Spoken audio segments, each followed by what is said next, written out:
And we are back here once again with another episode of the Cloud9 podcast, season 11, episode 18.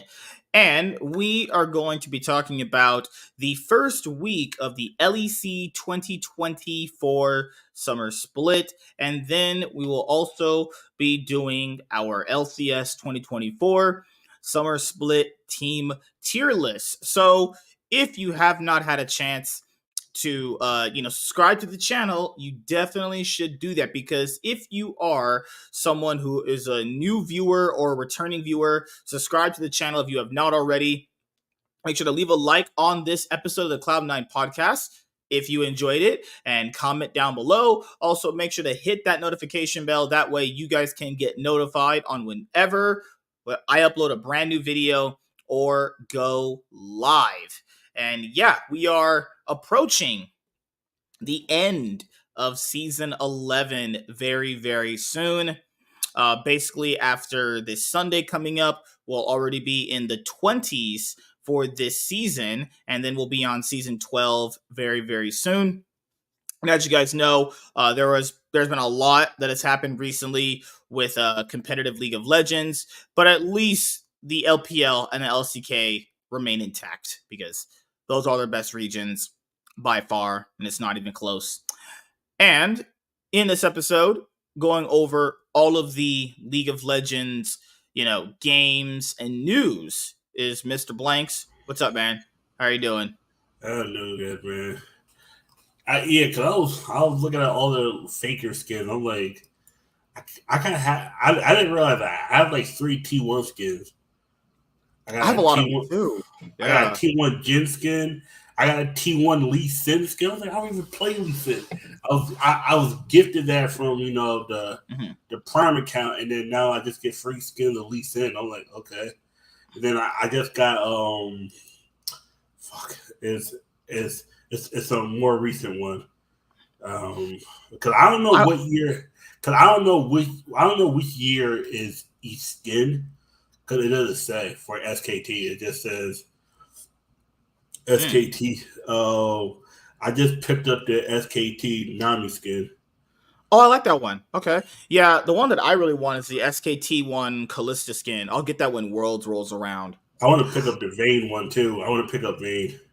I had that one because I was watching Piglet back in the day, and he was playing it, and that looked pretty cool. The SKT skins always look cool. There's a few that I haven't bought. Which one is for what year? Like, okay, so Zyra, Vayne, and fucking hell, Zed.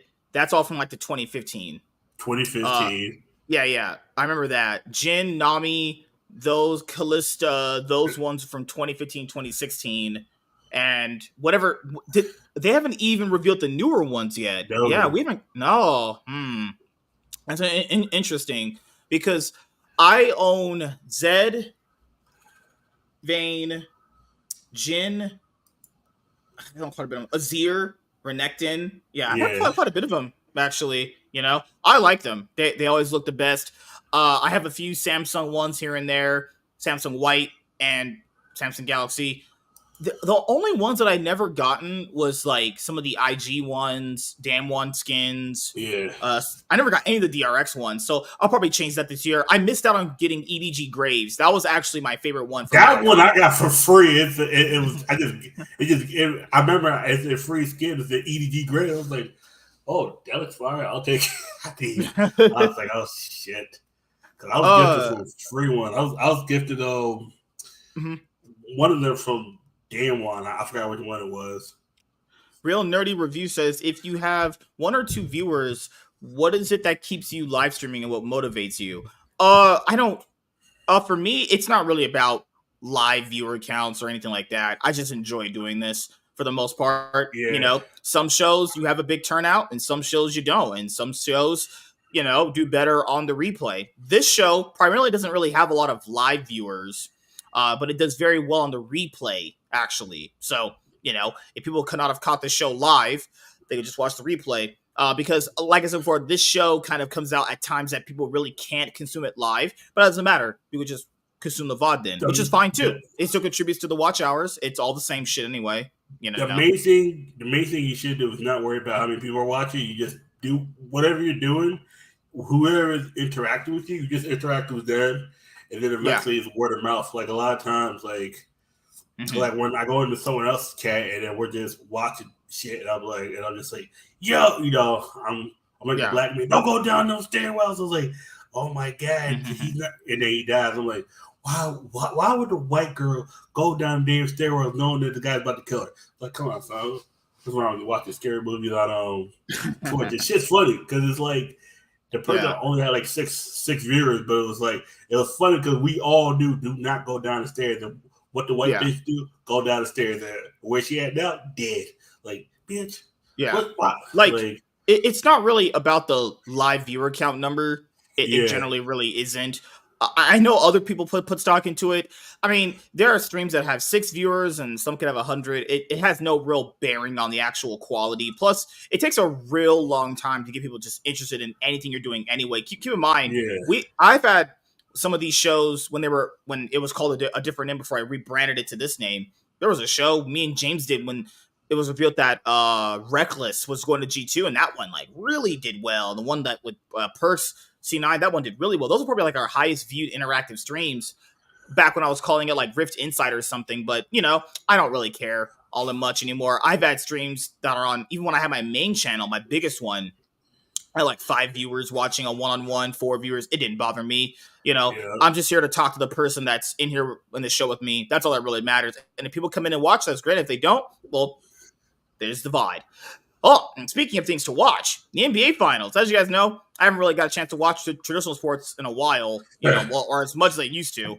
And I was like, you know what? The NBA Finals, let's see. I was like, you know what? What's going on with the NBA? I haven't watched the NBA in a while. It's like 2020. Well, to be fair, the last thing I did watch, I'll say in a while, I was exaggerating a little bit. I did watch Lakers versus Denver last year. Now, to be fair, I keep telling you this. It looks like it's a blowout from the game score, but those games were so winnable. It was close. It was all like it was Lakers, a lot more closer than like the scoreline shows. Lakers, actually, the 2 games in LA, they threw those games away. They had a chance. Jokic out here just shoots 3, out here just end the game. I'm like, yeah.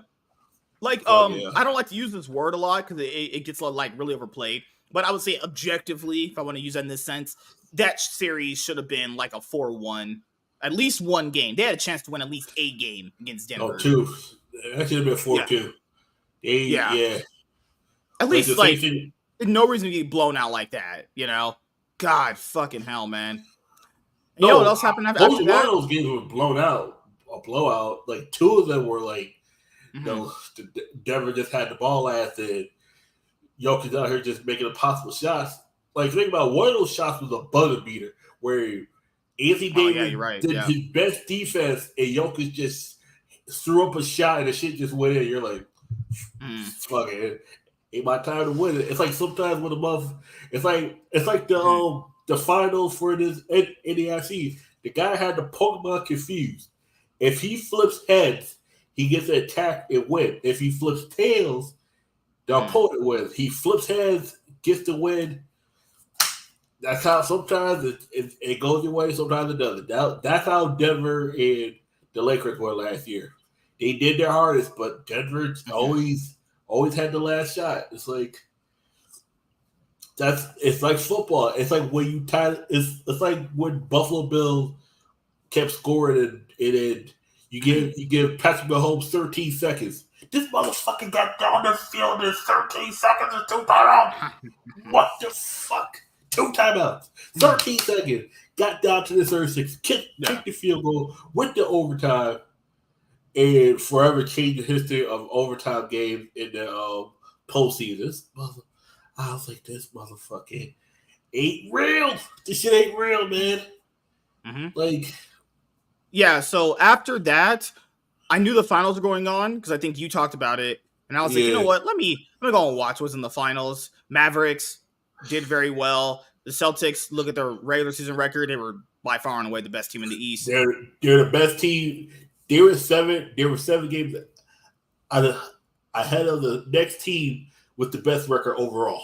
They are the only team with 60 wins, 64 wins, and they can actually have more. there are some games where they kind of just throw them away. Because I know you said they were on game 3 that day, so I went and watched game 3, and I was like, "Damn, that!" I was like, "That was a close-ish game." It was a back and forth to Dallas. They've had points where they were only down like 2 points. They only had points where they brought it back. But I watched game 1 and 2, and I messaged Chaz, and I was like, "Yeah, this is over." Game 1 was a blow. Game 1 was a beatdown. Game 1 they got actually just clapped so hard that wasn't even close to fair. And they game 2 they more or less so the same. Yeah. Yeah. The part that I gave up watching, this guy had a wide open shot to dunk, and he got that shit fucking deflected, and I was like, all right, we can just pack it up and go home here. This defense is terrible. Where he went for the dunk and the guy just blocked the fuck out of him. He went to the crowd. Yep, that's what. Yeah, I saw that, and I was like, yep, you can't save this. Like, if you're Kyrie Irving, you're looking at it going like, God damn, my team's trash. My team sucks. Then their other best player got fouled out in the third game. Luka gets fouled out. They can't do shit. These guys are making 3-pointers 5 feet away from the key. Bro, these are just deep 3-pointers. This is the 3-pointers when you're like outside. They're like that. Ain't no fucking part about it. Those are not even the top 2 players on the team. It was the top 5 players on Boston is Jaylen Brown, Jason Tatum, Kristaps Porzingis, Drew Holiday, Derek White. You got Al Horford. You got Pritchard. I can't forget his first name. Another white boy and somebody else. Like Boston got 9 players deep. Like these motherfuckers out here.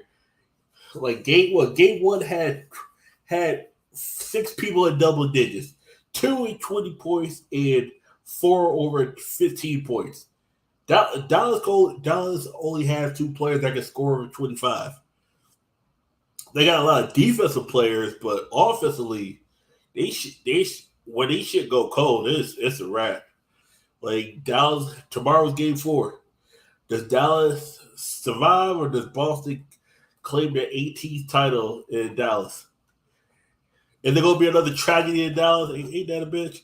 JFK's from Boston and got killed in Dallas, but now does Boston take revenge by killing Dallas in Dallas? Let's figure that out. The last time they had been in the finals was 2011. I remember that, right? Ooh, yeah, Dallas was 2011. Boston was 2022. Yeah, Mavericks hadn't made any finals or any final conference appearances since then, right? No, okay. The last conference finals. Their last conference final in 2022 against the team that beat Boston in the finals. Okay. That's the last time, and they got smoked. Hey, 4. What's up, buddy? Celtics in 4. Yeah, it's looking like that. And it's. I said Celtics at 5 because I had no faith in Dallas. Yeah, this is the thing. I was watching Game 3, and I was like, "Damn, if you can't even win this, there ain't no possible way you're beating them." Because I went and watched the other games, and I was like, "Yeah, it's over. If you can't even win Game 3, Kyrie Irving, Luka over here popping off. I think Kyrie Irving had fucking 18 23s or some shit in that series. Yeah. He was actually popping off really hard. Can't do anything. The defense is terrible. You know how many wide open shots they had? They were getting blocked. Oh my God. I was gonna watch Eric. I know Eric's a Maverick fan because he's in Texas. He made a video a while back, and you just see just how bad the defense has become in the NBA over these always many years where people can't do anything. Motherfuckers got slammed. He's just dribbling, got slammed out. No fucking refs calling that shit. Celtic player gets fouled out or not even hit. They get their fucking time to get the free throws off. Good God, man. League is terrible. How do you watch this still? I guess it's just exciting to just watch because of sports in general. That's all I theorize in my brain. Although the ref's been asked for 20 years.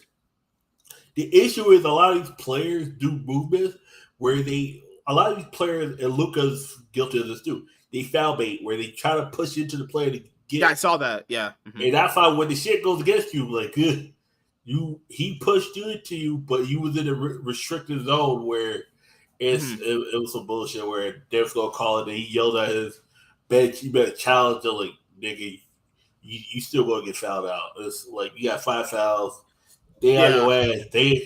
So that means he can't play in game. So if he got fouled on game 3, that means he can't play game 4, right? No, he can play game 4. No, Okay. when you foul out of the game, you can't play that game anymore. But you can play the next game. Gotcha. If you get enough technical fouls, you get kicked out the next game. Enough flagrants and technicals, they suspend your game. While when you just foul out of a regular game, just a 6 common fouls, that's it. You're no longer eligible to play in this game, but you're still good. Yeah, that's me. He just has to be careful because they know if they can get you into foul trouble, that restricts your minutes, that restricts your impact on the court because you're the best shooter they got. Like, you're the ball carrier, you and Kyrie. I'll ask you this. Do you think there's a possible way they have a chance of winning a game? Like, we know the Celtics are going to win. Is there a way they can win a single game at this point? It's going to be game 4. It's going to be game 4. It's going to be close. It's going to be close. If they're up by like 15 with like 2-3 minutes left, Boston might just throw the towel and go to game 5. But if they're up like 6 with like a minute left, Boston's going to try to close out. Because Boston would want to, win in Boston, but they rather just close it out, be done with the season, get some rest, come back next season. Yeah, it looks like they're just by far and away the better team. It's not even close. Like Jason Tatum is just fucking ripping them apart. Yeah, that's just a fucking tank. Just one man destroying them. The other guys are like doing good too, but he just ripping them, destroying. He's literally just barreling down them straight through and just dunking in front of them. And the thing is, Jason Tatum's the one that been having off night shooting. And Jaylen Brown, the one dunking up motherfuckers, passing out, and he got old man Horford shooting it out. And Kristaps, this is how it is. It all comes down to Kristaps Porzingis. If Porzingis is play game 4, they're done. Right. If Porzingis is not done, Dallas has a chance. But Dallas could beat Boston without Porzingis. That's me. If Boston has Porzingis, Dallas is done. My opinion, because that's another defensive wing that can shoot threes, that plays defense, that's tall as shit. Dude, look how lopsided this shit was in game 3. And I know you all watched the game too. Yeah. In the third quarter, Boston had 35 points. Mavericks scored 19. Yep. Yeah. Yep. And Dallas. It's crazy because in the first quarter, it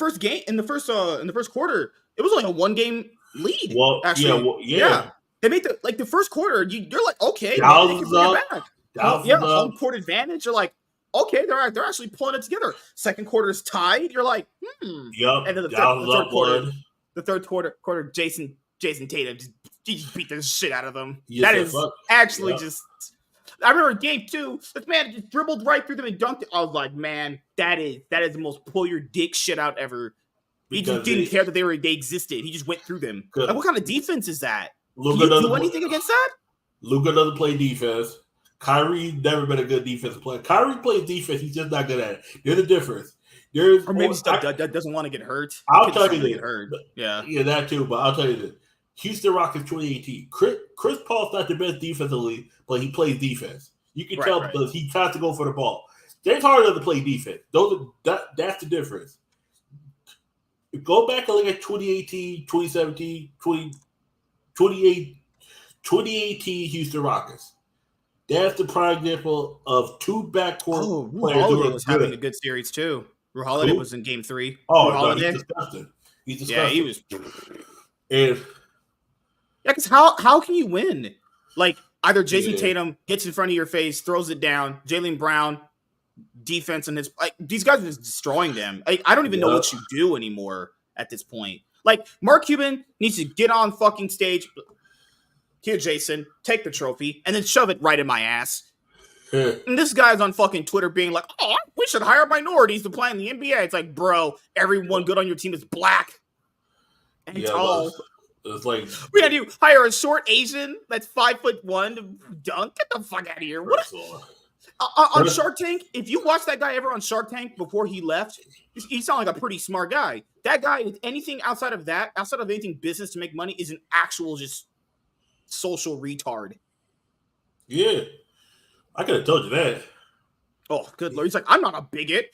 I'll hire minorities. Mark, that's not the point. People keep saying not to do that because you're not hiring off actual merit. It's not your fucking skin color. The issue is, even when he was hiring actual merit, he had to fire them because they were good. It was like, and the issue is that he just doesn't hire good people, period. Because he's not a good judge of character. That's really he hired white people, and it was trash. Like, dude, you gotta stop going off degrees, man.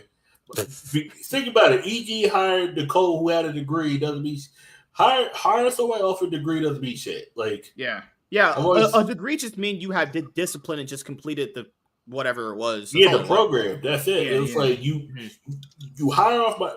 The issue is if you want to hire off minority, you gotta do two things. You gotta make sure they actually know what the fuck they're doing, and make sure that it's not just them you hire. Because a lot of times the issue was what he was doing. He was just hiring the one guy, and then everybody else would be, and then he'd be smarter than everybody, but he'd be in the worst position, and then the guy will leave. It's like you need it. It's like you want to do that, but it's like you're hiring bad. I don't know why he just doesn't admit. Like he could literally go on fucking those interviews and be like, "Hey, I have some very great African American players." If he really believed that minorities have, like, he believes in them, be like, "Hey, I got a lot of fucking black players that are really good," which is true. The black players are the best ones on the team by far. Outside of like Luka, right? But the issue is black players are not seen as employees; they're seen as contractors. Yeah. You know, but everyone would know he's telling the truth because best players in the game are mostly black. I feel like insert a few people here and there. Like best players in the game, best player ever in the game was black. Second best was like Kobe. He's black. People love LeBron James. He's the black. top 5 black players. The top 5 players Shaq, in the NBA. You know, the top 5 players they said are the best are black. Kobe, LeBron, Michael, Kareem, Will, Shaq, whoever you want to name, most of them will be black. Like the 4 white Derek guys. Fisher count as black? Yeah, but he ain't gonna be in the top 100 of all time. Or like, even players that you relatively think about, the best ones are black. Ray Allen was considered very good for a long time. Think about it. Yeah, Chris Bosh, very good. Think about this. The top 5 non-black players are going to be Larry Bird, Jerry West, John Stockton, Dirk Nowitzki, and Steve Nash. There's some older ones who I'm definitely blanking on. But those are going to be your top 5. Like Larry Bird's going to be people top 10. Obviously, Because it depends on what generation you grow up. Well, that's the thing, man. If someone like him, I know he's a fucking liberal, but he could be like, "Hey, the best players on my team are African American." Oh yeah, Mark Cuban. So and like that would make sense for him to say because people know the best people that play black, like NBA, are just black. That's not racist to say, an objective statement that's true. But he has to do that thing of like, well, we gotta hire minorities. I'm looking at the roster right now. All the best players are black. The highest point averages, best defense stats. Is this guy on crack? Like, how much of a virtue signaler do you have to be to say the most dumbest things that aren't even true when people know the opposite is true? It's like, fucking hell. I just want him to lose because he's so stupid. I just want him to get blown. Just walk over there, hand Jason the trophy, and just leave. It's not worth playing this out anymore. Just give me one more game, and that's it. In the season, Celtics raise the trophy. Shabuizi can come buckets for Jody, put it up his ass or something. I don't fucking know anymore. There you go. Shabuizi was right about it. Only took was arguing with us back in 2019. It only took 19, 20, 21, it only took like 6 years to be proven right. But hey, fuck it. I guess he's proven right, but he's also proven wrong. Because he said, "Yeah, you're not actually proven right until you win," which takes a while. No. His point was that, because my point was, I said, no, I'm gonna be proven right. I said Boston doesn't need Kyrie. He said, no, Boston needs Kyrie. That was the point that me and him got in a fucking argument. But I was like, Boston doesn't. No, you don't know what the fuck you're talking about. Boston played better without Kyrie. Am I wrong? And I gave him stats. I'm gonna be proven right. He's gonna be right. He's going to be right because the Boston Oh Celtics no! won. Oh, yeah, I remember he said that. He was like, "Kyrie is so much better on the team with us, bruh. That same player that you like is about to get his ass blown out by the player that you said is your favorite." Fuck all that. Think about this. Think about this. The year he got injured, they got to the Eastern Conference Finals without him. The year he played with them, they got beat in the second round in 5 games. In the first game, he went off for like 34. Everybody was surprised that he beat the Bucks, and then the Bucks beat the brakes off their ass. He goes to Brooklyn, doesn't do shit in Brooklyn. Goes to Dallas, gets to the finals against his former team. The team he was saying he was going to stay. He was never going to stay in Boston. Fuck that. I knew he was going to stay in Boston. Yeah. It's one of those things where it's like, yeah, like people can be proven right, but if it takes like 6 years, it's like, okay, come on, man. It's like that's a while. The point is his team's going to win, but he's going to lose the point in a sense. He said that Boston needs Kyrie. I say they don't need Kyrie. I remember saying Boston does not need Kyrie to win. It's very proven now they don't need him. They're about to actually just blow his team out. Like they're not about to win a game. And unlike last year where some of these games were like really close in the finals, these are not close, people. Those first 2 games they're pretty handily lost a lot of those games. Bad. Yep. Well, speaking of league in the game, let's go over G2 Esports. Actually, a lot of people were talking about them on Reddit. They're like, "Is this the downward spiral for G2?" Okay, let's keep this in point. Let's just keep this in perspective. There's 2 ways you can argue this. Even in this week, because they finished 1-2 this week, right? Yeah. Even in the games they lost, they looked still really competitive in those games. Actually, they turned those games around on a dime, and you're still thinking like, damn, they can actually maybe pull it back. This wasn't one of those blowout weeks where all the games looked really, really bad. They were still very competitive in those games. And there was points to where they could have came back and won. The other team just had too much momentum. Where it was too far gone for them to win. So the only way to really know how bad or good they really are is just either week 2 or 3 results, right? So in week 2, if they only win 1 game and go, and they'll be at that point, what? They lost 2 more games. They'll be, 2-4? Yeah, 2-4. Is that a pause to be concerned? I don't know, guys, because the problem is that people remember G2 didn't really start picking up until they had that one random Giant X game where Caps was playing LeBlanc. And he started popping off, and he just kept popping off since then. That took a bit of time for him to do that because even last year, G2 were dominant, but those wins weren't like super clean. They weren't like always super dominant. It was a coin toss but they were always winning them, right? Even from if you look at just this year, just this winter was okay from them.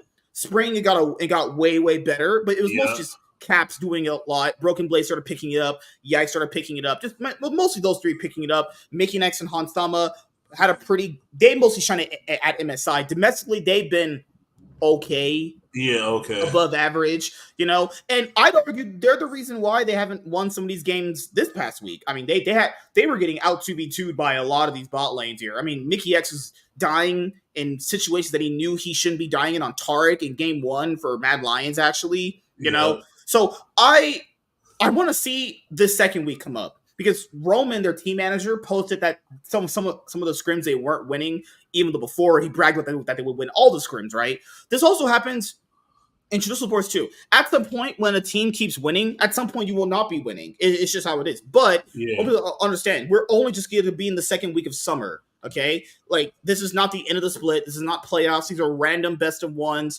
and best of ones are so up and down in terms of analyzing a team. Yeah. So when we get to best of 3s, and there's obviously an extra game there for adaptation, then it's a lot more like, okay, there's a lot more there. Like, as people have seen, this is not a blowout week. You're like, man, they got destroyed in all these games. No, those games were still very winnable. So I'm not obviously going to be out on them yet, but it looks like some of the improvements in some of the teams have worked out. Like SK Gaming, they started out undefeated again. Their bot lane, especially their ADC, he was playing really good. I hope he can keep up that performance because their new ADC, Raheel, was spacing it was great. How SK Gaming keep lucking out and getting these random players, I don't know. Jimmy, but I'm a detail on that later, and this is and this is gonna be the downfall of League of Legends later. And I'm gonna get to that later once we finish the LEC, because that's. So with Raheel and his partner Luan popping off the way they did, that's good for SK Gaming. Like I said before, they needed a new bot lane. It worked out for them. I'm still not that high on Izuma. I'm not. Niski looked okay in some of the games. Irrelevant looked fine. He usually looks pretty good. But I don't know. SK Gaming usually always starts out somewhat. If they start out good, they crash later, or they'll just start bad and just crash at some point. So keep my expectations leveled with this new roster. But I do believe in their ADC. I do think that player is actually pretty good. Fnatic looked pretty good overall. Yep. They also started out undefeated as well, right? Yeah, they're undefeated. Yeah. They started out pretty strong. They looked better in these 3 games than they probably have all year, actually. But then again, like I said before, it's just 3 best of 1. So it's all about momentum. Can Fnatic keep up this momentum? We'll see how these games play out later on for them. Razork, as you know, usually is the one popping out for them, playing the best out of them anyway. What other team? BDS, I'll be honest, Isis really just played good for them this past week. He was really, really good on Jinx, actually. And the reason why I know a lot of these teams are picking Jinx is because if you look at the macro from the LEC, it's still just as bad as ever for most of these teams. Jinx is a champion where if you don't end the game in a sufficient amount of time, Jinx can just take over. That's why they're picking Jinx. They know the teams are bad at closing out games, so they just pick Jinx for a late game insurance policy. I mean, quite literally, Jinx was the only thing that saved Karmine Corp. That's it. If they didn't have Jinx, they'd lose that game. Or, I mean, Mad Lions also fucking stink, but you gotta factor in. These guys are picking Jinx because these teams are so bad at closing out games. So yeah, Fnatic, SK undefeated. BDS is also undefeated. I think for BDS, I will say Nook, the team overall looked fine. You know, like right now, these guys look fine. I'm not going to say they look great. They look okay. You know, they look good so far, of that variation of words we want to use. Karmine Corp, I'm not drinking that Kool-Aid. Nope. That was not a 2-1 week. You're happy. Nope. Do it in week 2. Go 2-1 sufficiently this week coming up. Then we'll start talking. That game against who did they play against first? They played against Fnatic first. That one was yikes. That was not good. That looked like they were all out of whack. That Mad Lions one was a complete throw. They should have lost that game. And then the one against Rogue was also not that great or convincing either. So, well let's see in week 2. Karmine Corp fans are like, we're back. You never started. What? They won 2 games in the past 2 splits. They're like, we're back, guys. You never existed. You were a laughingstock. Like, people are believing in Targamas now. Targamas, he still sucks. The game, this man could like just easily flash out and live, and he just stays there and dies. I'm supposed to believe in that guy? Nah, get the fuck out of here. Fuck that shit. What other team do you want to talk about? I would say GX. Yeah, GX. They're 03. They're trash. Why are they so bad? You do this. Do you get this feeling when you're watching them that it's just really boring? You don't care. You feel like they're just here to exist and collect revenue share from the franchising slot. They're not here to fucking win, man. Because like I'm pretty sure LEC has the revenue share system where the amount of money makes, they're just here for the fucking revenue share. Bro, they put in the Antonio, who's been on their fucking academy squad for a while. Like Juhan. People are like, well, Peach played bad. I agree. Peach was not good. But then they bring in another Korean jungler. Like, he's also not paired up with Ignar, as you would think. That's not worked. I'm going to say this. Karmine Corp this week has Team Heretics, Team BDS, and G2. There's a good chance they go 0-3. Good. Fuck them. Like, SK is not going to be undefeated this week. They got Team BDS, Fnatic, and Team Heretics. If SK is 6-0 after this, then I'll take them seriously. Okay. So that's my thing when it comes to GX. I mean, Jackie's was trying. He had that really, really, really good Varus game. He had a really good LeBlanc game. Or him, or it was Yone or LeBlanc, one of those two he played. But I know he had a really good Varus game. Just, you can't do anything with this org. Fuck this org. Just go next year. Dismantle the whole thing. Just dismantle everything. And keep the mid laner. Everyone else, they're like, oh man, Ignore won the LCS. We gotta get him back. We gotta bring him over here. Yeah. Patrick has had a horrible, horrible couple years on GX. No, even when they made the finals with Abadage, it was not good. No, fuck all that. You get rid of the one support that was actually good for Patrick. For someone who plays just like Patrick, but in a support role. You get rid of the one. It's like, God damn it, guys. You guys were fine winning. You decided to go back to mediocrity. Yeah, like they get rid of Ottawamne, which I agree he was really, really not trying or running it down. For a guy with this level of performance, this is no different from what Ottawamne was performing at. This is the same shit. He can't lane.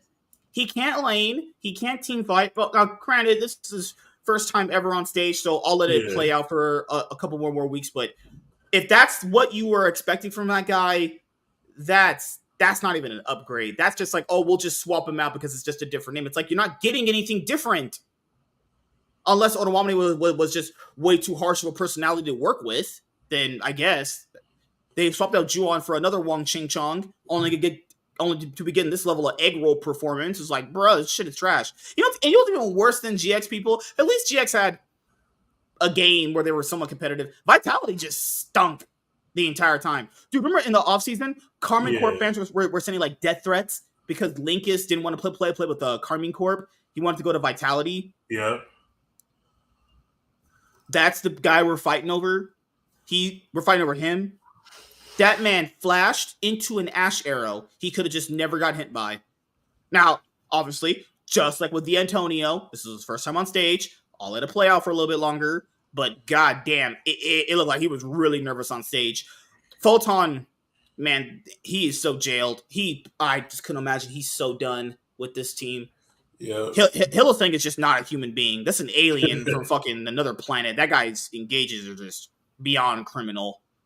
Karzi is still good, but he can't win because he's with Hillesang. That man stole a Baron off of Ziggs ult that he should never have did it. That's how you know this guy's got. That's how you know this guy's good. Karzi, we know the game. We saw them YouTube shorts. He was like, I'm just trying to audition for the G2, you know? Bro, he gave the game away. This man is like, I just tried to audition for G2, man. Here I can just chill very much. It's like, okay. All right, dog. Yeah. I feel it. And Vethio is like this too, man. Outside of the odd game here and there for Vethio, like if he's on a Kali, pop off, a LeBlanc game here and there, will pop off. He's just not good. Remember those Yone engages he had where he would ult? Oh my god, this man was trying to throw. He wasn't even trying. Like, fuck, that might have. If Chovy saw that game, he'd be like, damn, you suck. This man was dog shit. What do you think about Team Heretics? Did you watch the games? I'll be honest here. I watched them. I was like, they got worse. How do you get worse? They look average. They just look average. They're just one of those teams that's gonna. They're like an NPC. They're like an NPC team. They're just there. Yeah. They come on, play, go off. You're like, you look at them, you're like, oh, okay, cool. All right. Why were they they were contesting objectives with 2 people when they were outnumbered to like 4 and dying. And I was like, okay, I know Yankos and Trimi know better than this. Like, there's a level of stupidity people be giving some of these players. They're like, they don't know this stuff. They know that contesting an objective with less people, you will not most likely win that. Like, how much gaslighting do I got to do with my brain to lower my own intelligence for that shit? Exactly. It's like, nah, man, I'm so good. And then there's Rogue, and I'm not talking about Rogue because Rogue is irrelevant. That's it. Yeah, Rogue's bad. Rogue's You know what's crazy? I don't know if this is true. Because you know how we had 3 weeks of super weeks for the last split? For this summer, now I'm looking on Leaguepedia, it's only just Saturday, Sunday. It's only just two days of gameplay. It's not the super weeks like it was before. Ooh. For this summer split. LEC? Yeah. Nah. Are you sure? Nah. It's If you go on LOL Esports, I think is there a game through Monday? Let me go see. Maybe they haven't updated it yet. Maybe you're right. Let me go see right now. We're gonna check because I'm looking at it right now. Yeah, even right here on Law Esports. Yeah, it's just games through Saturday, Sunday, and June 22nd. So that's the following week after. Yeah, only okay. games. Shit. Okay, it's only Saturday, Sunday then. That's a lot of league. God damn. Okay. Saturday, All right. Sundays. Okay. Oh, okay. It's only 2 weeks now. That's weird. Okay. They did super weeks for winter and spring. Oh, I understand. I think they talked about this. They wanted to expand summer a little bit longer. That way it goes into season finals a lot more swiftly. That way it doesn't feel like there's a gap there. Oh. Okay. That makes sense, honestly. Okay. Okay, that's fine. I agree with that because that was a problem last year with that shit. Yep. All right, let's go. Okay, yeah. Okay, that's me. G2 this week got Giant X and Rogue. Okay. They should be 3-2 after this week, hopefully. Hopefully they Karmine Corp. Karmine Corp has Team Heretics and BDS. Yeah, 0-2. Yeah, they're about to go 0-2 real fast. I have way more faith in NPC Heretics than Karmine Corp. Karmine Corp, and then they have G2 after this in week 3. Then they have if Fnatic beats Rogue, it's gonna be the battle of the undefeated. SK versus Fnatic. If SK doesn't lose to BDS. Oh, you're right. Yeah. Mm-hmm. Okay. The week after. No, sorry. No, it's this week. It's this week. Because. All right. Let me set up our LCS tier list really quickly, and we are going to be getting to this very soon. What's crazy is, I'll ask you, do you think they should keep the LCS branding when it comes to the whole conference thing coming up next year? Yeah. Or do you think they should just call it a different name after all these years? I think it should still be LCS for now, like because what's the word? Familiarity. Yeah, for right now, because the north is going to be North America, the south is going to be South America, and then whatever teams are going to be from wherever those challenger regions. Because LLA at this point is just going to be Mexico. It's going to be Mexico and that's it. No, it's just we're supporting Mexico. Yeah. They're going to take 2 teams. What, it's going to be Rainbow 7 and Estral Esports? More or less. If it's not Rainbow 7, if Rainbow 7 is not in one of them, that's just beyond criminal at that point. Yeah. And you know, dude, you know what I really fucking hate people? They're like, well, this would be good for them to come over here and compete with us. For what? That's that's just blissful optimism. I mean, honestly, that can work. But it's going to be worse because they're going to get even more buried under LA NA teams. God damn. All right, sorry about the guys. Sorry. Oh my god, it went black like my fucking skin. God, give me 1 sec, guys. Okay, there we go. Oh my god, jeez. Okay, there we go. All right. Okay, now how do you want to set up the tier list? Oh, so far, Loud's 2-2. Oh shit, they're not doing so well. Okay. Didn't they start out slow last split too? Yeah, they been doing this now. Pain game. Both the top 2 teams are starting off 2-2. Lost. All right. Latin. Okay. This is why Latin America. Yeah. This is why Latin America, because they went from 10 teams down. They're down to 6. They're down to 6 teams. And they had a BO3 format too. They went to BO3s, and you're right. Yeah, they went to 10 teams. Oh, sorry, they went to 6 teams. This split, right? Because last split they had 10, right? I'm pretty sure they had 10 last split. No, right? It was 8. Okay. 8, yeah. Darren Esports. That's the European team. A team that disqualified from summer season due to not being able to fill full roster. Okay, shit. All right, fuck. Jeez, holy shit. Shit, man. You gotta sign me to come over there. I would have helped for a few. Sign you up so you can just fucking hit on all the Mexican women like that. Sorry. No, it was a team over in Europe, like Lithuania. I don't know what Lithuania would look like. All right. Let's go with the tier list. LCS 2024 Summer Split Team tier list. This, to be fair, Yeah. might be the last time we do this. Not like the show. Might be the last time we even say the words LCS because the branding, as we know it, might go away pending on the starting of next year. What Riot plans to do with North America. So, here's the rosters. Show the rosters. I'll just start with Immortals. Okay, so the only difference with Immortals is they have a Neru. Neru was the head coach or GM. He did a lot of the head coaching positions, manager at Golden Guardians. And I know people can be like, well, Anero did such a good job with the roster last year, but I'll be honest with you guys, I don't know if there's going to be enough time for him to work his magic. But that was only one time he was able to do that anyway. Most of those other rosters he built were, I get it, there were budget constraints. I understand. I understand his problems, but I don't even think with an arrow it's going to be that much different though. And the reason why I'm calling it the soup is because outside of like, this is, well, actually I'm not even calling it the soup. This is, there you go right here. This is the shit soup. I don't know what ingredients you want to put in your shit soup. Put in Lennon's urine, Carla's shit, Yeah, I'm good on that. James's pubic hair, I don't know. Selena's arm sweat. I don't fucking know. All right, Immortals, you're in the shit soup. Yeah, It's the same roster. And people are gonna be like, well, didn't they take a few games off Cloud9? They did. They also got beaten handily by every other team that wasn't Cloud9. Yep. They had a good chance against NRG in a few games.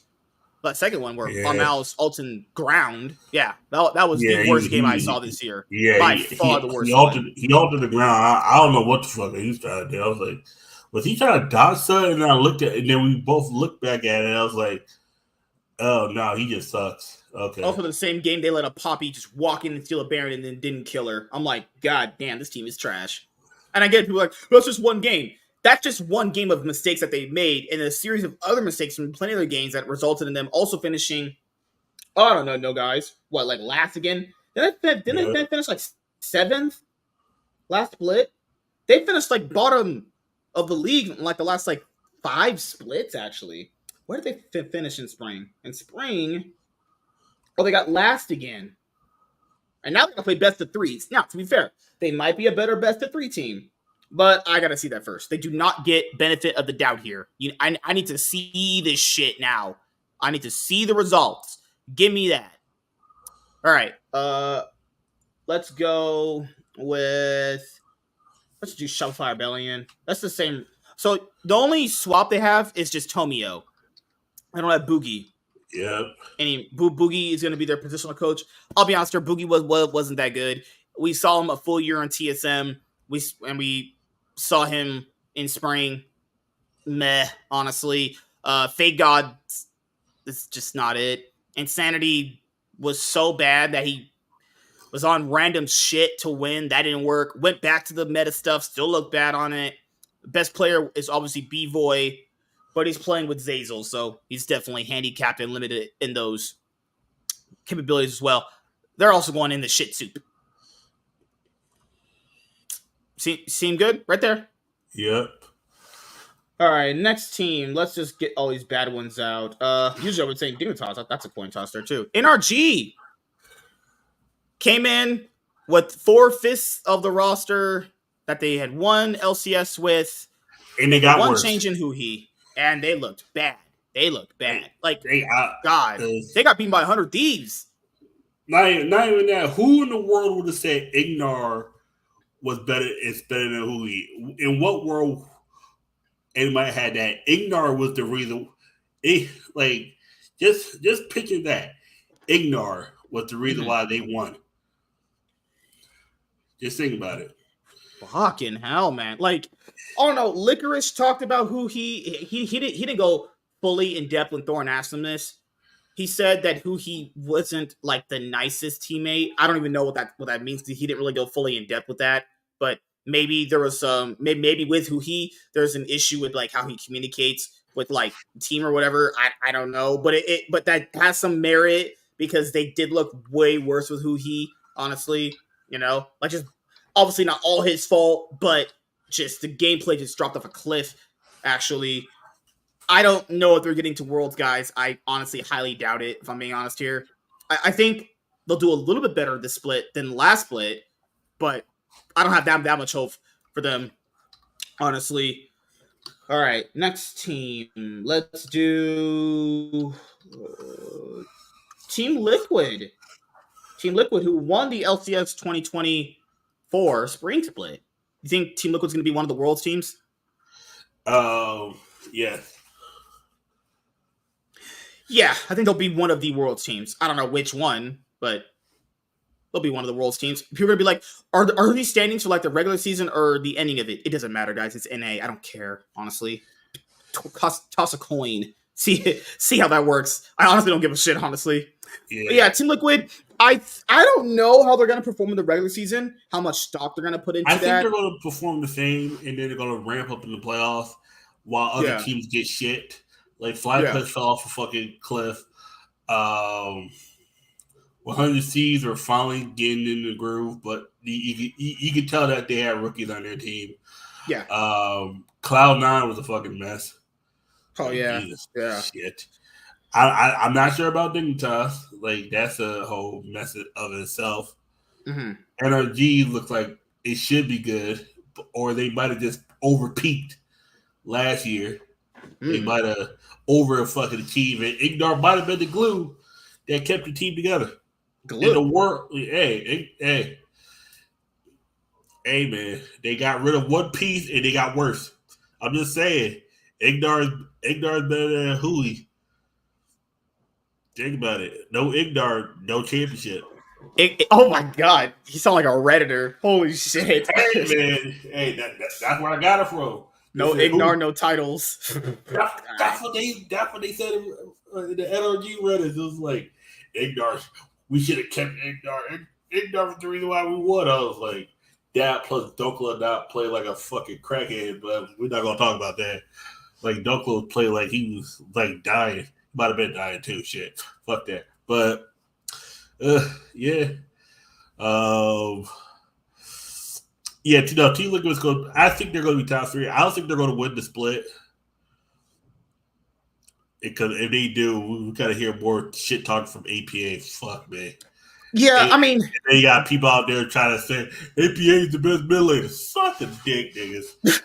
Yeah, the amount of glazing motherfuckers was doing, saying, "Oh, look, APA." Dude, I'll be honest here. When JoJo Pion was popping off last year on EG, APA was an afterthought in people's minds. APA only ever popped off in the playoffs. He was shit in the regular season. There was motherfuckers in that T1 series saying, "Oh, APA was holding his own against Fanker. APA might finally be S tier mid lane in LCS." I was like, the amount of glazing and dick riding for APA in that. Oh my, the Reddit is disgusting. That Team Liquid Reddit is disgusting. The amount of dick riding was just God. They're like, yeah, we won because we invested in NA talent. No, you won because you had impact. Also, the import jungler that you have is Korean. Just saying, there ain't no building NA talent here. They didn't even pick APA first, remember? They picked Harry. Yeah, and Harry shit the goddamn bad, and then APA just happened to be there, and now the people say, all their roster is Korean. They're like, we invested in NA talent. They didn't even pick NA talent guy a chance. Also the amount of hate. Ooh, APA and Yeon over Double Up and JoJo Piano. I'm like, oh my god, fuck at it. APA is better than JoJo Piano. Okay, yeah, the amount of oh my god, the amount of glazing. They was glazing though. Keep in mind, in the offseason, Double Up revealed this because he's retarded and probably getting sucked up by Lena under his desk. Team Liquid was a front runner to have JoJo Pion. I imagine they would have been getting on their knees for that. Oh my god, JoJo Pion over APA. They would have said this shit's an upgrade. Just saying. Now you got the worst thing is people say, oh, all the people that's.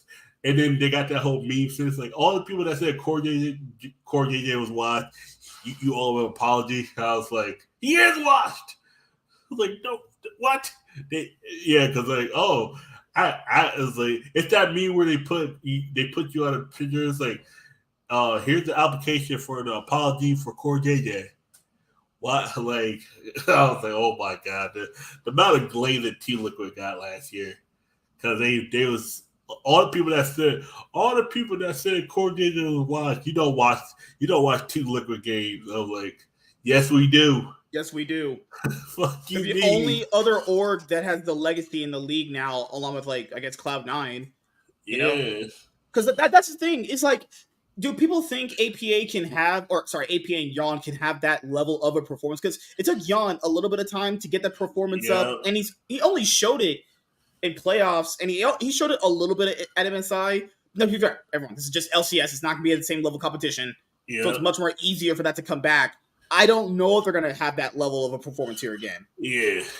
Is it possible? Well, it's the LCS. I mean, they beat FlyQuest. I mean, that's anything's possible at this point. Yeah. So, next team, we'll do FlyQuest. Is FlyQuest going to be a Worlds team? That's the big problem. I don't know, honestly. Their roster is the same, except for just they swapped out Jensen for Quad. That's it. They got 1 minute. You got 1 minute. You got 1 minute in mid lane named Quad. You got another one named Quid. To fuck with. What's the next one going to be? Quod. Quid. Chode. Yeah, he's like Chovy, but he's like Chovy, but not like Chovy. But not Chovy. Watch the medical like Chovy, but except worse in every possible level. Yeah. All right, so FlyQuest. Okay, so even I'll just say this. From the regular season point of view from spring, FlyQuest were good, decent. They did lose to Cloud9 pretty consistently. They lost that rematch they had with them when Blabber pulled out in Italy. The FlyQuest roster is weird because so people have mentioned that you can see the writing on the wall. Inspired in Jensen, not to the game the same way. It definitely impacted the team. You could tell the top side of the team definitely looked down at the bot side of the team. No pun intended, because that's how the map works, actually. You look at the bot side. Busio's brain doesn't work. He's a fucking walking zombie. I don't know if being back in the LCS is going to give him his confidence, but arguably he was never really good. He's had one good week in his entire career. Now, and that was that week he played Nico support. That's when Nico support was the thing you could play. That's the only week he ever looked good. So he's like, one good week out of a lot of them. And that's because he played him as a mid laner. Don't forget, you used to play mid lane. Masu is fine. I mean, I don't know how I'm supposed to feel about this team. I would say if they're playing at their peaks or relative peaks, they're gonna do okay. But I don't have faith in them. Part of me wants this team to succeed, and part of me wants this team to fail mainly because of Inspired. Why do you hate my boy? What did he do to you, man? He has too much confidence for having really done anything in the last 2 years. Like, dude, if you were this good of a jungler, you would have had a team over some people. Like, even he did win the LCS. He won LCS and LEC. How long ago was that? It's like 2 years ago when there was 10 teams. No. He won in 2022. When there was 10 teams, now we're down to 8. And think about it. The last time he won was on EG in spring. Yeah. Right before Danny's brain went to shit. And EG hope. I'm not saying he's bad, but it's dude. Do you think that if they trade him out for a person with a slightly different personality, it might have a better result on the team's mental health? Yep. He could be just one of those guys where he's just a difficult player to work with, not because of mechanics, but personality-wise. Jensen was a little nicer than I thought he was, because I would have been toxic to this one. Why? So me and Inspire would have been fighting every fucking day. There's no way. You can't keep calling me vegan, and I find out what vegan means. Oh, nah, nigga. Yeah, I don't.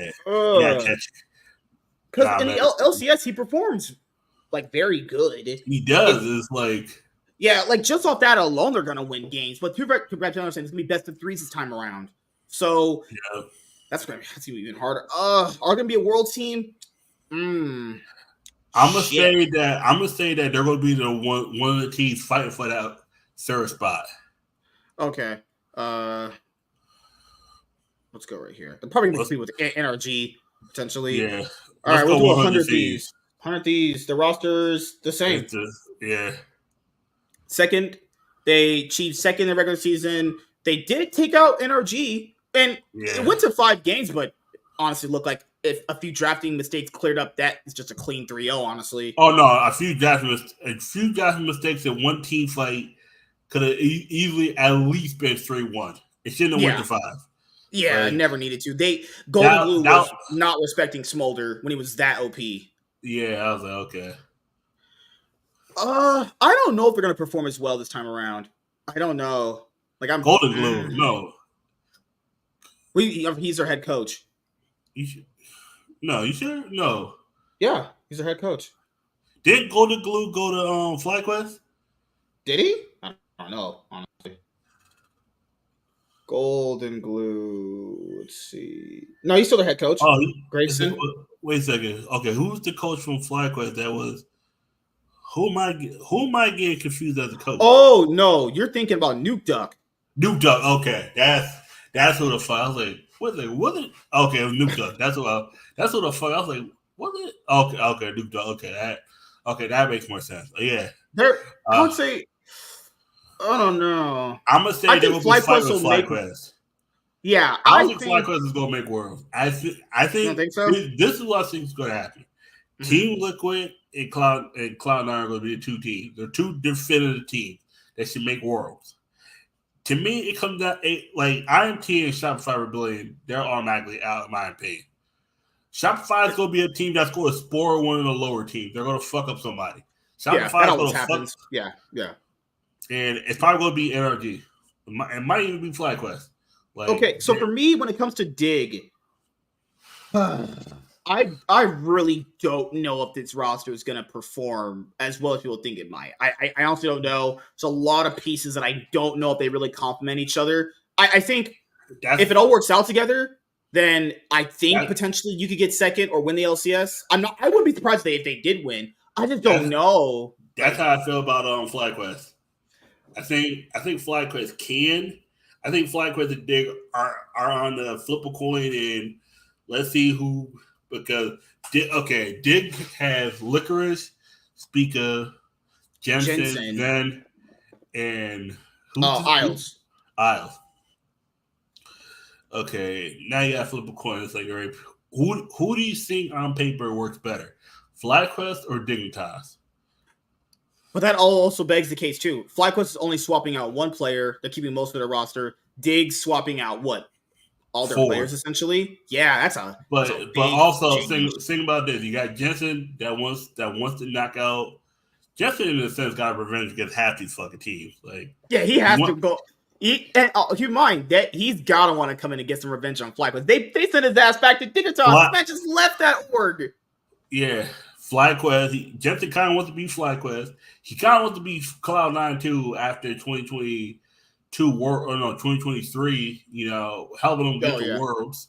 He kind of wants to face Team Liquid. That's mostly because he was successful there.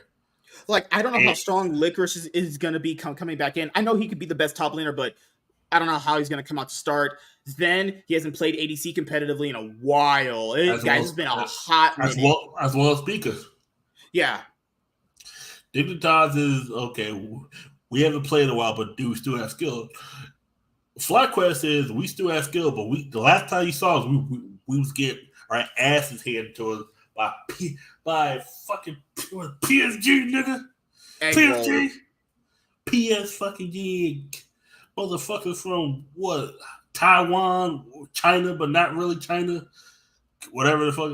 You got beat by a Chinese team whose company is originally from France. Just think about PSG talent. Is Paris Saint-Germain. You got beat by Chinese on a French team. What is this, Rush Hour 3? The fuck? Come on, son. My thing is, it's between these two. These potentially could be a dark horse. I do believe in them a little bit. I just don't believe in their ADC. He's just so beyond bad. He's gotten better over the Korean boot camp. Let's see how that translates. My main thing is this. I think 100 seeds make it depending on how FlyQuest and Dig. I think FlyQuest and Dignitas are going to end up taking each other out. I think it's going to be one of those bloodbath things where they're going to beat up on each other enough where 100 seeds going to slide in and knock out whoever's left. And they're going to make third place. And they're going to get in. Like, that's how I think it's going to happen. I think 100 seeds is going to make it in. Yeah, I agree. It's one of those. There's arguments for both. The only argument that leans into FlyQuest's favor is because these players have been playing together a little bit longer together. But we saw that with NRG, swapping on one player could do a lot of damage. You know, the honeymoon moon phase will kick in for Inspired and Quad. Maybe Quad is the player that he wanted initially up front. But as things go on when it comes to like teams and anything, traditional sports, esports, whenever you get to that point where you have to overcome a hurdle, that's what really defines a team. If they're having issues and they can't get past those issues and they start drifting apart, like Jensen and Inspired did, that could be very bad for them, and it makes the team look a whole lot worse. And then, apparently, according to Bucio, it was Jensen that was trying to make it work, and Inspired was just like that's what I'm saying. I think they got rid of the wrong player. Mm-hmm. I think sometimes you gotta look at how someone affects the team over talent, because you can't fix someone's attitude. You can always hide like on defense. If why do you think teams were so reluctant to sign James Harden like when he left Houston? Like all the talent, but when you got someone who doesn't try hard, it's like you'll take someone who tries hard because might not have the talent, but if they got the drive and you look at it like Justin had the drive. Justin wants to get back to World. Like in a sense. Yeah, I know it's going to be very competitive. I know there's best of threes coming up. It's just going to be who's going to be the better team at adapting. Like if you're on Dignitas' side, Sven, big personality. Menace had some interesting words to say about working with him. Licorice, the way he talked about Huhi on Thorn's reflection episode with them about Huhi not being nice. I don't know how that's going to pan out with Licorice work. They did play together on Cloud9 before. Maybe he knows how to work with Sven better. Yeah. Speaka, he even said he wasn't that assertive on FlyQuest, which made it go even worse with what he wanted to do. Like, I don't know. These guys have so many, if they play at their peaks, they could be pretty decent for LCS standards. Yeah. But if this shit goes south, it is a train crash. Oh, no. It's going left real quick. Yeah. I'll keep it like this. That third team, it can honestly fuck around and be NRG. Because let's look at all the weak. Okay, let's look at all 10 of these teams' weaknesses. Iron T's the whole team. Mm-hmm. Just Shopify Rebellion, the whole team. But honestly, who do you think is the worst player on Shopify Rebellion? Worst player by far is Fake God. Okay. All right, that's me. Or Insanity. Insanity's on that too, right? Yeah, I was about to say it was Insanity because he's been there the longest. I think no, Fake God. Was it no? Insanity. It's really impossible, isn't it? Yeah. NRG to me it's between Dokla and Hui. Dokla shows us that he can be competitive. Hui, he's when he was with Stick that he's the best. Or FBI before they left. Well, mm-hmm. I don't know about it now. Energy's biggest weakness if their top laner is support. 100 seeds is easily meat. It's meat. It's not even close. It's the bot lane.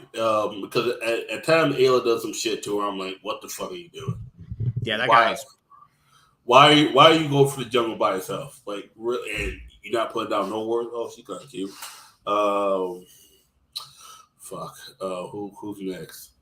Dignitas. I don't know. I don't know what their weakness is. It's between Speaka and Isles.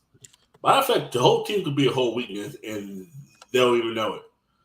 Like, the whole team might just not work. Might be one of those things where great players, but great players. Sometimes great players on a team together don't work. Like I told you, like with LNG. 4 veterans. Yeah, that's the thing. For veterans that already have defined ways of how they want to play the game, usually that doesn't really work out very well. Like I told you how like LNG, everybody says, "Oh, LNG is good." Where the fuck LNG at now? Looking all sad as shit. I told you last year LNG was trash. LNG still trash.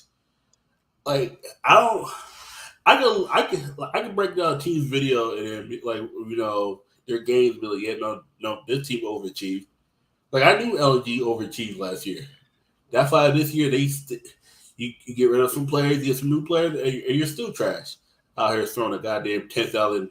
How the fuck you throw a 10K goal lead against Red? Okay, I'm not gonna talk about the LPL.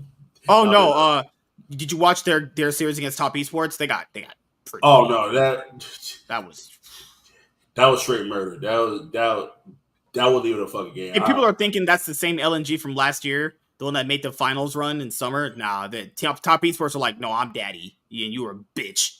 Yeah, no, top made LNG their bottom. That's what happened. Just oh my god, doing it too much tonight. God damn. Yeah, just LNG. Yeah, long dick tonight. That's what they gave you. They gave you that long tonight, man.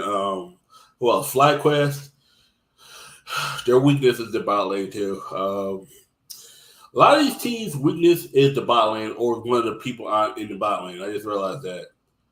that. IMP's weakness is the whole team. Same Shopify Rebellion's weakness is their middle lane and top laner. NRG is definitely the bot lane. 100 Seas is their bot lane. Dignitas could be their bot lane. I think right now Dignitas' whole weakness is, do they have enough chemistry together? Because they have way more question marks. Because Whipple and Inspired played, Masu and Busio play together. They're already playing together to a point where it's going to be decent to a fault. Dig is literally four new players that are veterans with established where they want to play the game. I don't know how they're going to compromise on that. But my thing is still, well, FlyQuest getting their asses handed to them twice by Team Liquid and PSG go humble them, or are they still going to be assholes? Mostly the two in the top lane. That's the question. Then you got Cloud9. Okay, you shit the bed. You were supposed to be the second best team. Nope, that didn't happen. Because Vulcan is definitely the weakest player on the team. Oh, we're talking about Cloud9. Yeah, you're right. Yeah. So Cloud9, the problem here is same thing that we brought up too. With what do they want out of Thanatos or Thanatos? Right? Thanos. I just call him Thanos. Fuck it. Because he clapped his hands and made fucking he snapped his fingers and made Fudge disappear. Finally. Fudge thought about he gonna fight for his spot back. Nah, nigga, man. Yeah, he said, Jack, don't pay me. I'll fight for my spot. Fudge, you can do. You can do both, right? What are you gonna do? You know Jack ain't gonna pay you, right? Period. Yeah, Jack for sure. If you say not pay him, he'll be like, thank you. I gotta pay you. Okay, free work. Slavery. Oh no. Hey, black people deserve it. Oh no. Woo. Okay, so I don't know. Okay, I do think. Okay, so I know people are holding out that Blabber is going to come back and have a good split. He's had mostly good splits throughout his career. Last split was primarily pretty off. I hope he bounces back. I hope. I hope. Jojo Pion did look decently well, despite them not doing good last split. It was actually Berserker and Vulcan that really screwed over their gameplay a lot. Like they don't have Fudge. He was, because I know Azale was like, I felt like Fudge got a lot of the blame. Yeah, I think Fudge horrible. I think they should have got rid of Fudge before last year. Yeah, to be honest, but they wanted to remember. They wanted to get Wonder. Yeah, they wanted to get rid of him. So it wasn't the fact that they didn't want to. It just didn't pan out that they could get rid of him at that moment. Yeah, and it's kind of like with Konami. When you banned a card too late, they got rid of Fudge right as when he was in a sense he was being better. He got better, and then they got rid of him. It's like when Mystic Mind's no longer a problem. Then you ban it. You're like, we need Mystic Mind. It's like, let's see how Santos is.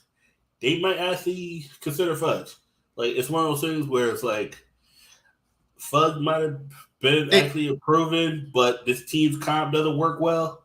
It's one of those things where it's like they're swapping out Fudge. one piece to potentially Yeah, it's kind of shake like things up. It's only going to go one of two ways. It'll go basically if Thanatos pops off hard and he's the best top laner and he destroys everybody. Yeah, Fudge, no, you can kiss that spot goodbye. Just being honest here, that spot's gone. I was gonna say, yeah, at this point, Fudge, just go to fucking NRG or something. Like just take over Dokla or go to I was gonna say Dig, not Dig. What else IMT after or something. that? I don't know. Berserker needs to make a better time on the roster now compared to what he did last split. I imagine after this year, he's not going to be on Cloud9 anymore. Because to be fair, there was rumors that he wanted to get off the team this past offseason coming into this year. So hopefully he has a good split because him and Vulcan did not work out. I don't know what happened in the Korean bot lane, but hopefully they fixed their chemistry issues because that looked bad. Yeah. Remember that game he played Lucian, he dashed in and killed himself? I was like, yep. He did that a lot during this play. That was just one time. That was a lot of times we saw that shit. I was like, bro, I know you people can't see, but like, bro, you just throwing games out here. Yeah, you're just running in, killing yourself on some. So I know people want. I know people want Cloud9 to work. I do too. I can see a world where it does work, but that's what people thought last split. I think they'll be one of the world's teams, but I don't know about winning a split. I really don't know about that, honestly. I think Team Liquid's a safe bet to win a title. I think Team Liquid is the safe bet, but I would not be surprised off of if they don't make Worlds. Mm-hmm. There's a chance they shit to bed. This might have been one of those fluke runs where every other team was having internal issues and Team Liquid just snuck in. That happens sometimes.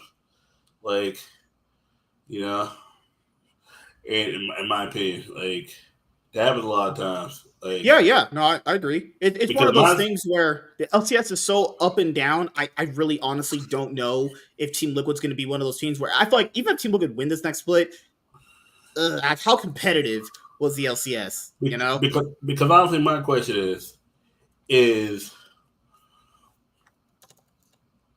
what's his name again? Is APA that good? Did Team Liquid really look good, or was it a fluke run? Because NRG is starting to look like a fluke run to top 8. Because it's like, oh, okay, they got rid of one player and now they suck. And Team Liquid's not getting rid of anybody. Can he replicate the same thing this year?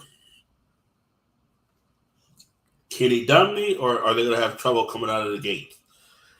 That's the question. Like, damn, will Chrissy let me put my tongue in her ass? Or what the fuck? Stupid. Oh, shit. Yeah, that's basically it for the most part when it comes to the LCS. Best of 3 format, I'm hyped for. I like best of 3s. Don't know why the LCS fan base is so against best of 3s for some reason. It's not the worst thing ever. Riot's the one that made it. Riot ran dual streams. That's the reason why it didn't work. Riot is the reason why it didn't work. Oh, we have no viewership. Yeah, so you're stupid. You don't know how to make any level decision at all. Fucking hell. What's up, Rispins? If you're new here, nice to meet you. Let's talk about Blabber falling off a cliff. He definitely performed pretty bad last split. Yeah. Liquid low-key had one of the best in a performance. No. That wasn't that good, honestly. That was okay. It was decent. They won one best of 5 against Fnatic? Yeah. That's it? Yeah. They got destroyed by Top Esports. Hard. Like, they looked kind of... They didn't really look that competitive against T1. They won a game. They did. Yeah. Which is impressive in and of itself. But those other games were really not that close, if we're being honest here. One of the games, game 1, people said was close. T1 won a team fight and just ran them down. Like, after they won a team fight in the mid-game, 20 minutes in, they just won. Game 2 was blowout. Game 4 was a complete blowout. Sorry. No, game 2 was a blowout. Game 2, they had that Samira game. But since they're so bad at playing out those situations and being close, they lost it. They had a chance to win that game 2. Game 2, they had the most chance to win. Still couldn't do it. And then APA tried playing Ziggs against Orianna, and then that didn't work. Against Faker's Orianna, too, at that. But yeah, we'll go play League in a little bit. Is there anything you want to say before we close out? Actually, Not much. Just working, chilling. A long ass week because I got to work again this Saturday. That's me. Yep. Other than that, not much, man. Shit's just crazy. More league this weekend. If you can be on the lookout, I should have that video up hopefully by Saturday because you know. But yep, not much, man. Just let's go. I can't believe I'm rooting for the Celtics to win the NBA Finals. I don't even give a fuck who wins. Mm-hmm. Yeah, my team's out. Point, my team's they've been out for a hot minute. Yeah, Lord. You think there's a world where Lakers get back to a final event eventually? Yeah. You think like LeBron? You think it's going to be off the late Lakers that coming up? He probably could be. I do see a world. His contract was only for 4 years. I know that they extended it, but yeah, they extended it like. There's only so much. There's only so much time that guy LeBron also got on the team anyway. Yeah. Yeah, they got knocked out by the Nuggets. Yeah, I remember that. Oh my god, that was Lord. Nuggets lost to the Timberwolves, and Timberwolves lost to the Mavericks. Yeah, Lord. Yeah. This is not looking good. The next game is what, Friday? 8:30 ET. So. Yep. All right. You got any more videos coming out anytime soon? I got besides the what's the fucking video? The Battle of Legends video. I got the what's that video? Raid Collection 2 and like why in the NAIC video why Guardy, my opinion, was so dominant. Yeah, be on the lookout for those. I was supposed to have a video out, but apparently even channels that are not monetized, they're blocking any video if you have any criticism about Caitlin Clark. The WNBA is on some weird shit right now. Yeah. Oh, Pokemon TCG is going to be doing a big server update or whatever. Yeah. Yeah, they announced a new update is coming to Pokemon TCG Live next week. The game and code card redemption web service will be offline during this maintenance window. Yep, that's me. All my codes, I got to put them in now or I won't be able to put them in for like a week. I got to look for my codes. I didn't put them in yet. That's me. I'll put them in probably like an hour or so. Dragon AU69. Hello, Daddy Black Dad. Hello. How are you doing? What's up? Hello. Hello. So, yeah, that is it. Let me make sure we're going to wrap this up. This guy said, this guy ain't quitting this. I love how popular, I love how big YouTubers like, I'm quitting this series I'm getting a lot of money for. No, you're not. Shut the fuck up. Like when people ask, are you quitting YuGiOh? Like most of them are not quitting YuGiOh. There are actual like big YouTube, high profile YuGiOh players that are quitting. I'm telling you this. Kamal Crooks is not quitting. He got suspended for a while, went to Pokemon, got some cash, and he's going back and forth. Because don't forget, Kamal Crooks got banned from YuGiOh for a while for some shit.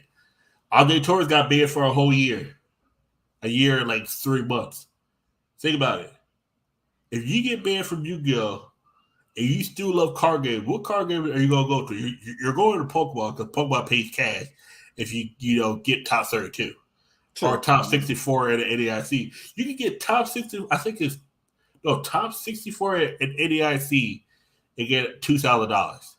Like, people say, oh, but not everybody can get cash. It's like, if you're one of those top premier players, you're going to find a way. Like, because, like, Pokemon's more various because a lot of times, like, matchups, because they do hit for weakness on like YuGiOh. YuGiOh's like combos and shit. And, that's the other video.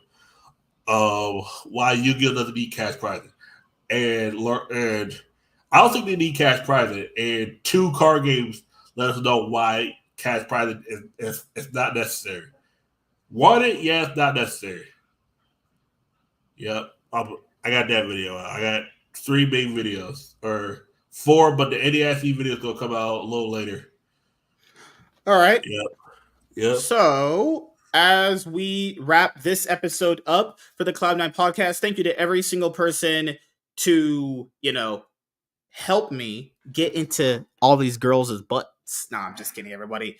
All right, so thank you guys for checking out this episode of the Cloud9 podcast. Make sure you subscribe to the channel if you have not already. We are getting closer to hitting 1,000 subscribers on the channel. Going to be doing that welcome YuGiOh video for the YuGiOh channel that I'll be building up from scratch, coming up very, very soon. Once I do that video, that's the video I'm going to be putting out on the channel first, because after that, I got to do like that little verification thing they do to make sure you're a fucking real human. Then after that's processed and done, then the YuGiOh channel is going to be live, actually. Then I'm going to do the gaming channel. I got to set up that because you got to do like emails and passwords, and you got to set up like all that shit. So that's going to be a process in of itself, but it won't take long. It's just another process to do. So we're going to have the main channel, this one, comics and manga channel, that I just uploaded my Yaira #1 comic book review with Professor Savage Dad. That's over an hour long. Go and check that out, actually. And then I have the YuGiOh channel where I'm literally just, one video away from having it, go live, actually. And then the gaming one that I'll make very, very soon.